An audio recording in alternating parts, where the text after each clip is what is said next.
Yo, what up everyone? Welcome to another Anime Kingdom discussion and review.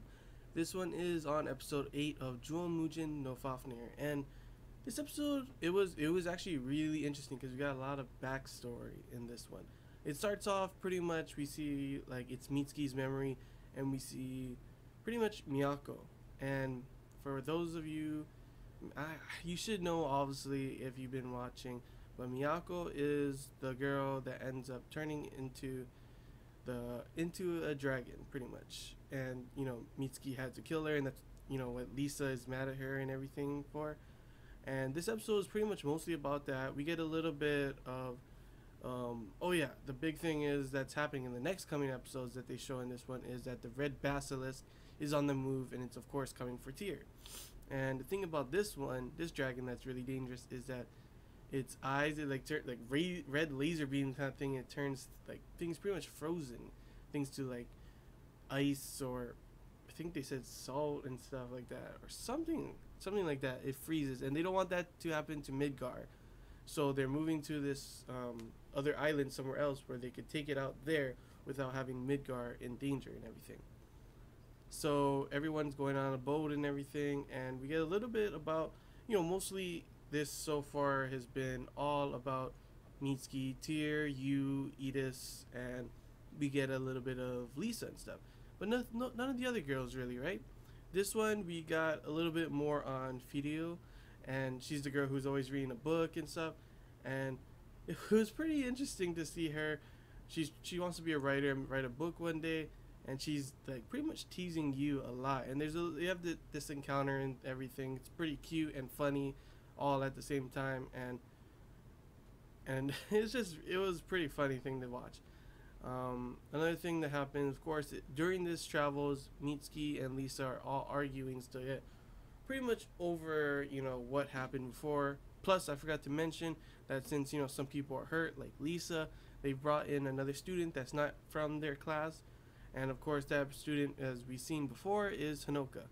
Um, that is not too important this episode. Probably be important in the next episode, since she's in fact helping with this mission to take out the red basilisk. But yeah, they introduced her. They already introduced her, but they brought her into this team because they needed more help.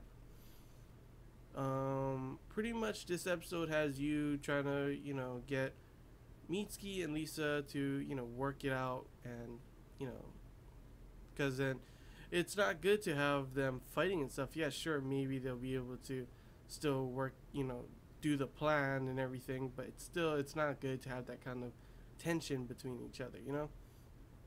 And pretty much in this part, we get you talking to Mitsuki. We get a little cute moment with her. She's like, "Oh, I'll tell you," because he asks about Miyako, and she said she'll tell him as if she can hug him, and it was pretty cute in that.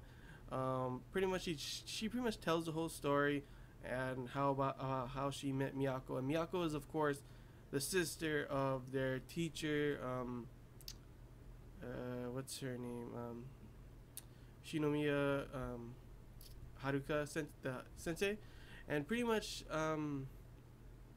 we get like pretty much how her and Miyako and Mitsuki became best friends. Best friends, like literally the bestest of friends. Kind of a rivalry a little bit, but yeah, they were best friends. And in the end, when I think it was the purple kraken came to attack them, it was really weird. It just came out of nowhere and attacked super fast. And of course, it was calling, Miyako. But I don't know if they knew that the dragons were trying to make the D's become. Yeah, they didn't actually. They didn't know that the dragons were making the D's turn into a dragon as well. This was the first time that it happened, and so they weren't ready for this to take her off the lines and everything. And in the end, Miyako turns into a dragon, one of the purple kraken, and pretty much Mitsuki is able to take out the first purple kraken. And even though it's hard, even their Shinomiya sensei told Mitsuki she has to do it. She has to do it. And all this while, it seems that Miyako is kind of like telepathically talking to Mitsuki, saying to shoot. It's really sad. I really feel sorry for Mitsuki and what she had to deal with this whole thing.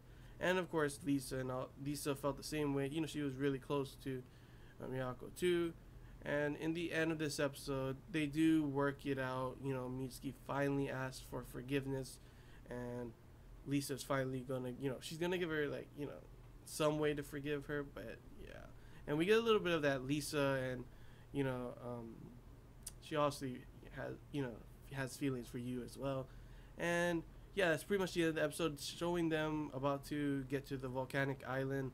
That is where they're going to be luring the, red basilisk to fight it. And that will be the next episode, which is actually, like, I'm excited for it to see the, another battle, see how it ends. I'm hoping it's not gonna be, the same old, you using that cannon thing. It seems like that's the only way to kill these dragons. It'd be cool to see another type of way, but we'll see what happens. Of course, Yu's already got the Leviathan's power. I want to see if maybe he'll get another power from the basilisk. That would be pretty interesting to see. And overall, I hope you guys enjoyed this Anime Kingdom discussion review. That's all I got to say about the episode. If you have any questions, feel free to comment below. And if there's anything I missed, comment below as well and we can talk about it. And until next time, guys, see ya.